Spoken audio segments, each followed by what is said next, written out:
नमस्ते बच्चों। आज हिंदी विषय के अंतर्गत हम गद्य खंड में पहला पाठ दो बैलों की कथा उसको पढ़ेंगे। उसके लेखक है प्रेमचंद। सबसे पहले लेखक परिचय के बारे में जान लेते हैं। लेखक प्रेमचंद है। इनका जन्म 1880 ईस्वी में वाराणसी के पास लमही नामक एक ग्राम में हुआ था। इनके बचपन का नाम धनपत राय था। बचपन इनका बहुत कठिनाइयों से परेशानियों से गुजरा था। इन्होंने कई सारी रचनाएं की थी, उपन्यास कहानियां लिखी, लेकिन इनके रचनाओं में जो मुख्य केंद्र बिंदु थे वो किसानों की दुर्दशा और समाज में स्त्री का स्थान और उनकी दुर्दशा, इसका मतलब। ये जो प्रस्तुत पाठ है दो बैलों की कथा, इस पाठ में लेखक ने दो बातें बताई है, दो उदाहरण दिए। पहला उदाहरण तो यह है कि भारतीय कृषक समाज में, किसान वाले समाज में पशु और मानव के भावनात्मक संबंधों को बताना। पशु किस प्रकार से अपने मालिक के प्रति काम में वफादार है और मालिक अपने पशुओं का किस तरह से ध्यान रखता है। दूसरा है स्वतंत्रता जन्म सिद्ध अधिकार है, लेकिन ये स्वतंत्रता, ये आजादी बहुत सरलता से, आसानी से नहीं मिलती है। इसके लिए संघर्ष करना पड़ता है। इन बातों पर यह पाठ आधारित है। अब जो प्रस्तुत पाठ है उसकी मैं कहानी सुना देता हूं आपको किस तरह से। तो हमारे भारतीय समाज में जो व्यक्ति सत्य बोलता है, सदाचारी रहता है, गरीबों की मदद करता है, हरदम परोपकार में लगा रहता है और मांगता कुछ भी नहीं है, ऐसे व्यक्ति को सज्जन कहा जाता है, साधु कहा जाता है। लेकिन जो ये गुण है वैसे ही पशुओं में गधे में रहता है। गधा बहुत सीधा प्राणी है, सरल प्राणी है, जो डाला जाए उसको खा लेता है और जितना काम करवाया जाए कर लेता है, जितना भी बोल दो डो लेता है। पर समाज में ऐसे सीधे सरल और निरीह व्यक्ति को गधा कहा जाता है, मूर्ख कहा जाता है, क्योंकि गधा शब्द मूर्ख के लिए भी प्रयुक्त होता है। और मूर्ख जो मतलब झूठ नहीं बोले, किसी के साथ छल कपट नहीं करे, ऐसे लोगों को बेवकूफ समझा जाता है समाज में। हमारे भारतीय लोगों को अफ्रीका में, अमेरिका में, क्योंकि भारतीय लोग बहुत सीधे सरल, सत्यवादी, कर्मनिष्ठ ये होते हैं, इसलिए उनको भारतीय लोगों को वे लोग मूर्ख कहते हैं, गधे सब कहते हैं। ब्रिटेन में इनमें उनका मजाक उड़ाया जाता है। ठीक उसी तरह से पशुओं में भी गधे को एक निरीह प्राणी माना जाता है, क्योंकि ये कभी बदला नहीं लेता है। लेकिन एक ऐसा ही प्राणी है बैल। लेकिन बैल तो कभी कभी शेर मार देता है, लेकिन उसका भाई माना जाता है, इससे कम मूर्ख उसको माना जाता है। प्रस्तुत पाठ में हीरा और मोती नाम के दो बैल हैं। दोनों बैल जूरी काछी के बैल है, कछाई जाति के। अब बैलों की भी जाति, कछाई जाति। हाँ बच्चों, बैलों की भी जाति होती है। नागौरी बैल है, मालवी बैल है, तो ये अलग अलग। तो ऐसे दोनों बैल कछाई जाति के बैल हैं और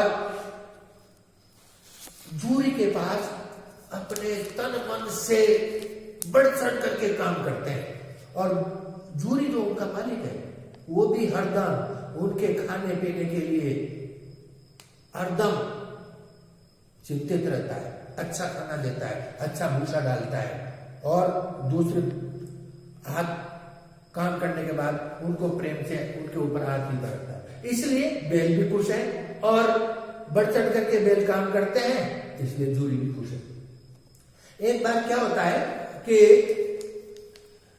जूरी का साला गया जूरी के दोनों बैलों को मांगने के लिए आता है। उसको भी खेती में जरूरत होगी, आता है। जूरी की पत्नी बोलती है कि दे दो, मेरा भाई आया है। मना नहीं कर पाता है, वो दे देता है और बैलों को लेकर के जाता है। बैल ये समझते हैं कि उसके मालिक ने बैलों को बेच दिया है। बैल सोचने लगे कि हमें क्यों बेचा, हम तो और जी जान से काम कर लेते हैं, चाहे हमें कम खाना देते थे, लेकिन मालिक ने क्यों बेचा। उनके मन में इस तरह की भावना है। इसलिए वे जाते वक्त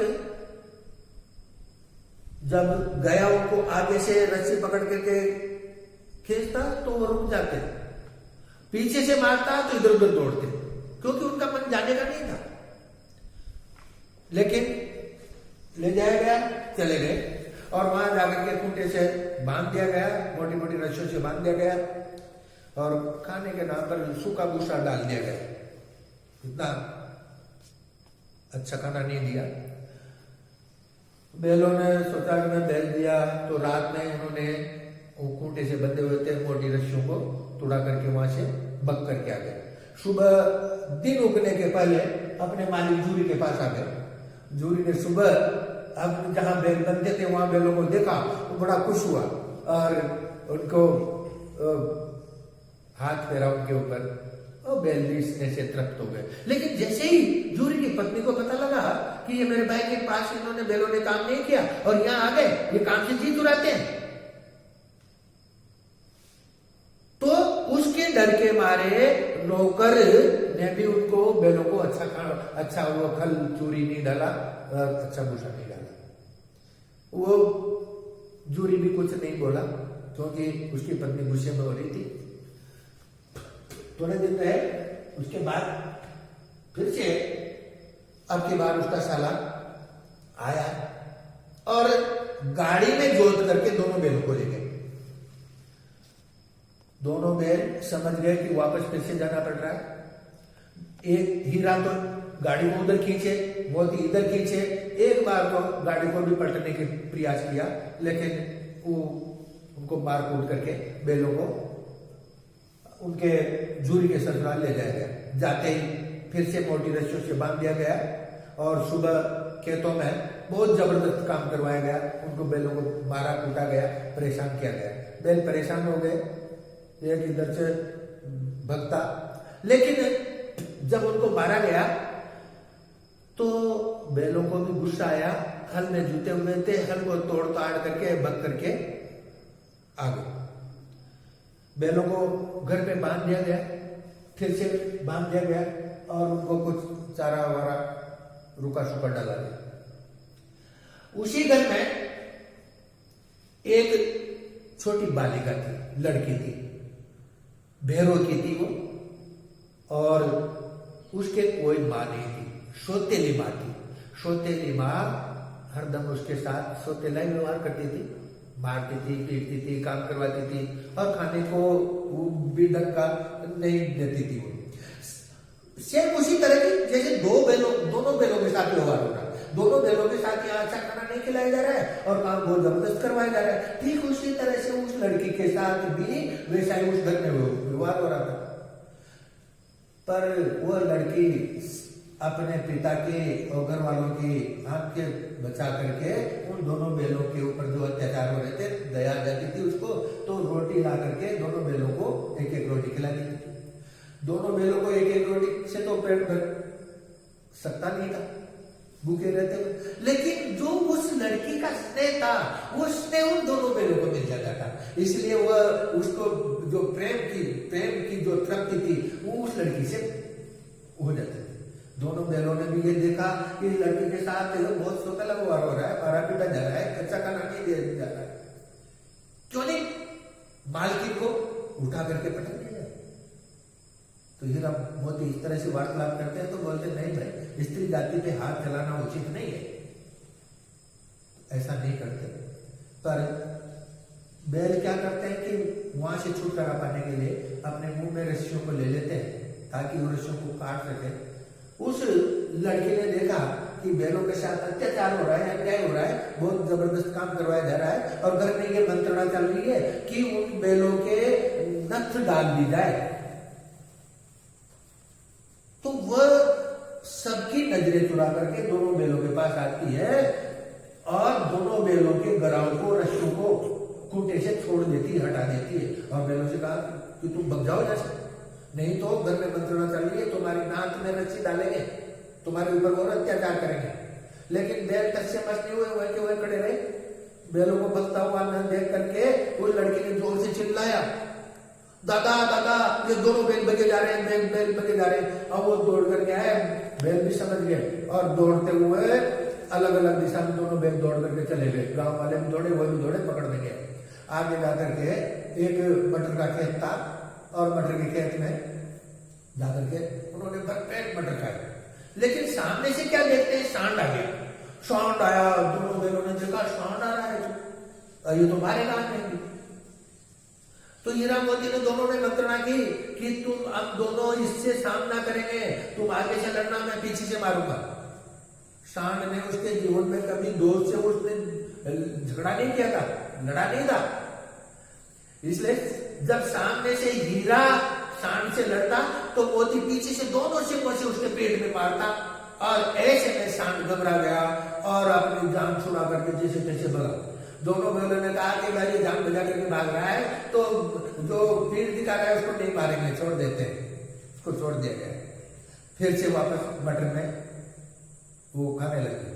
मटर में पानी दे रखा था, इसलिए उनके एक बैल के उनके पांव घुस गए, फंस गए और दो व्यक्ति जो मालिक थे खेत मटर के, वो दोनों लपट लेके आ रहे थे। लिहाजा उनके गले में तो रस्सियां लटकी नहीं थी, दोनों को पकड़ लिया और पकड़ करके काजी हाउस में ले गए। बच्चों काजी हाउस भी एक तरह की जेल है। जो अपराधी होता है, गलत काम करता है, उस व्यक्ति को सजा के तौर पर जिस स्थान पे रखा जाता है वो जेल कहलाती है। ऐसे ही जो जानवर होते हैं, पशु होते हैं और उनके कोई मालिक नहीं होते, वो नुकसान करते हैं, तो ऐसे बैलों को, ऐसे जानवरों को उस स्थान पे रखा जाता है, उसको काजी हाउस कहा जाता है। काजी हाउस में रखा गया और वहां काजी हाउस में जो चौकीदार था वो बैलों की हाजिरी लेता था, जानवरों की हाजिरी लेता था कि कोई भक्त तो नहीं गए देखने। वहां काजी हाउस में देखते हैं कि पहले से ही बकरियां भी है, घोड़े भी है, गधे भी है और भी दूसरे जानवर लगे हुए और बहुत दुर्दशा हो रही है, बहुत कमजोर हो रहे हैं। दोनों बैलों को बांध दिया गया। वहां चौकीदार आता, उनकी हाजिरी ले जाता और कभी कभार उनको रुका डाल देता। तो मोती ने वहां दीवार पर सिंह चलाना शुरू किया। सिंह चलाते चलाते कुछ मिट्टी उकड़ गई। चौकीदार ने देखा कि ये दीवार को तोड़ देगा ये, तो मोती को रस्सी से बांध दिया गया और डंडे मारे। हीरा ने कहा कि अब इनको मुक्त करा दो, तोड़ दो दीवार को। उसके जाने के बाद दीवार को गिरा दिया। दोनों बैलों ने दीवार को गिरा दिया और सिंह मार मार के दूसरे जानवरों से कहा कि तुम जाओ, आजाद हो जाओ, जाओ, और उनको भगा दिया गया। गधे नहीं भागे तो उनको भी सिंह मार के भगा दिया और वो सारे जो बंद खाली हाउस में पशु थे उनको आजाद करा दिया कि चलो इनको कम से कम इनको तो आजाद करवाए, ये पुण्य का लाभ तो मिला। ऐसा उनको भगाने के बाद 7 दिन तक दोनों बैलों को बांध करके वहां रखा गया। उनके मारा पीटा गया, कुछ खाने पीने के लिए बहुत रूखा सूखा डाला गया, बहुत कमजोर हो गए थे। 7 दिन बाद उस टाइम काजी हाउस के सामने डुगडुगी बुझी। लोग इकट्ठे हो गए, 50-60 व्यक्ति इकट्ठे हो गए और आकर के लोग बैलों को देखने लगे। एक व्यक्ति था दड़ेल, उसका नाम था, कसाई था वो, और बैलों के शरीर के ऊपर अंगुली चला चला करके देखने लगा।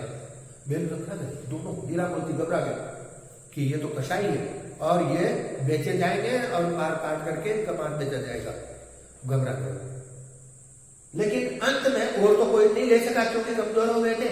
उस दड़ेल नाम के कसाई ने उनको खरीद लिया और जाने लगे। अनजान रास्ते में जा रहे थे, जाते जाते अचानक से दोनों बैलों को सूझा, अरे ये तो जाना बचाना रास्ता है, ये रास्ते में तो कभी गए। वह रास्ता उनके मालिक के गांव का ही था, जूरी के गांव का ही था। लिहाजा दोनों बैलों ने उस दड़ेल कसाई से वो छुड़ा करके, रस्सियां छुड़ा करके और दौड़ करके अपने मालिक के घर पे चले गए। वहां जाकर के देखा जब जूरी ने कि उसके बैल आ गए, तो उसने हाथ फेरा और गुड़ खिलाया, रोटी खिलाई, मालकिन भी आई, आरती उतारी और सब और भी बच्चे थे, किसी ने गुड़ खिलाया, किसी ने रोटी खिलाई और बहुत खुशियां मनाई।